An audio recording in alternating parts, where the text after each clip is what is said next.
118-87. You surprised? I was a bit surprised. I expected the game to be more competitive. I thought it was more lopsided than even the final score indicated to some degree.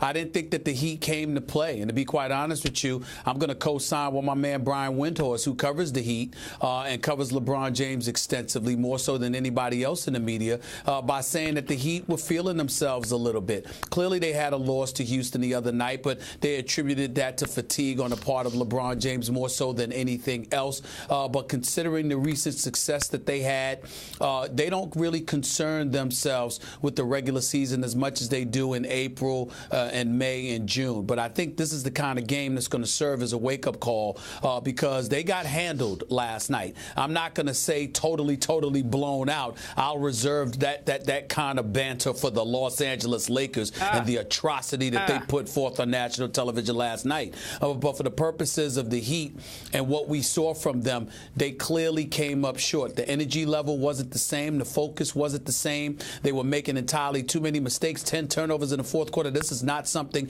that the Miami Heat are known to be associated with. It reminds me of what they did to some degree against the Oklahoma City Thunder when Oklahoma City came to their house and forced 21 turnovers or what have you. But again, LeBron James and the Miami Heat. Chris Bosh came to play. Dwayne Wade could have played better. LeBron definitely could have played better. They were -10 with him on the floor. I was kind of surprised by that. And Tim Duncan seems to have an attitude from not being selected to the All-Star festivities. Not that that really is the case. Not that that's really that important to him.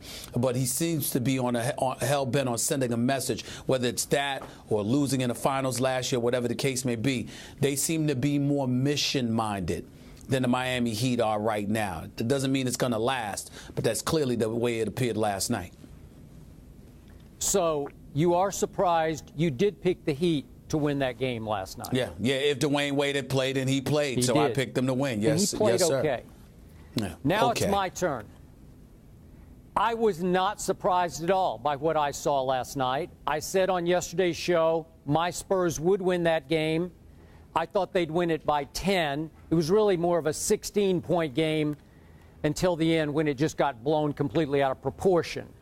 But here's the takeaway bottom line, Stephen A. Smith.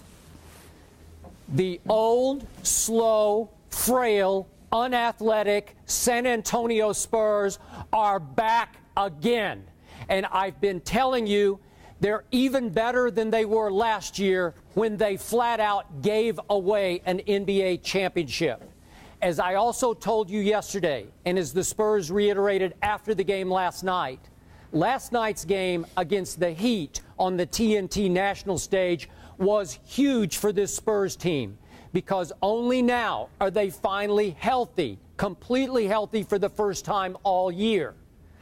And it was crucial to their psyche on national TV to deliver their first impressive victory against an elite team. And did they ever rise to that occasion last night?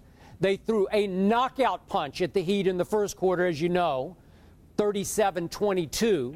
And for once, really the first time all year, against a top team, they closed the deal with a flourish in the fourth quarter, which was 29-13. The Heat turned it over 9 times in the fourth quarter, thanks in large part to a Kawhi Leonard who had 5 total steals for the game and completely disrupted and discombobulated the Miami Heat offense.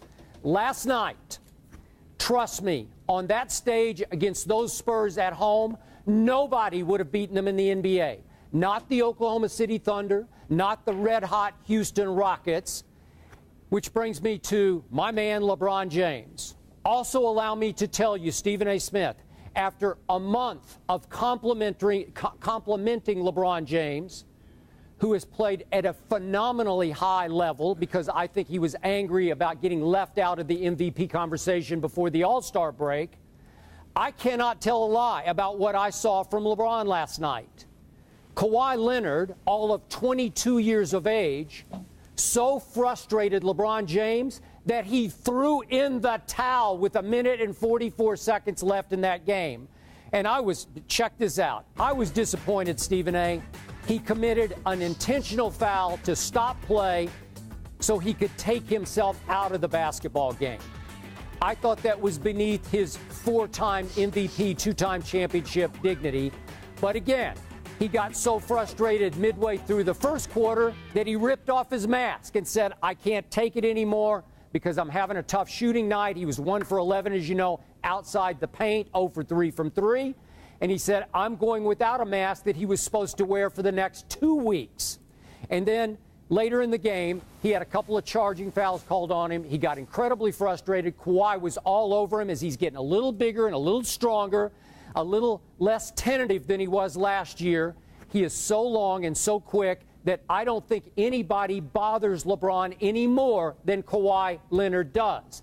And LeBron James, on Latin Appreciation Night, Latin Heritage Night, basically said, no mas, and checked himself out of the game. I was disappointed in that. Well, you would be disappointed in it. But the point is that the game was over. The outcome had been decided. It was done and over with. Considering the minutes that he plays, considering the work that he has to put in, considering the load that he has to carry on most nights, particularly with the sporadic health of Dwayne Wade, the fact of the matter is that it's not a big deal. I've seen stars do that in the past when they're coming out of the game. The outcome has been decided. You live to fight another day.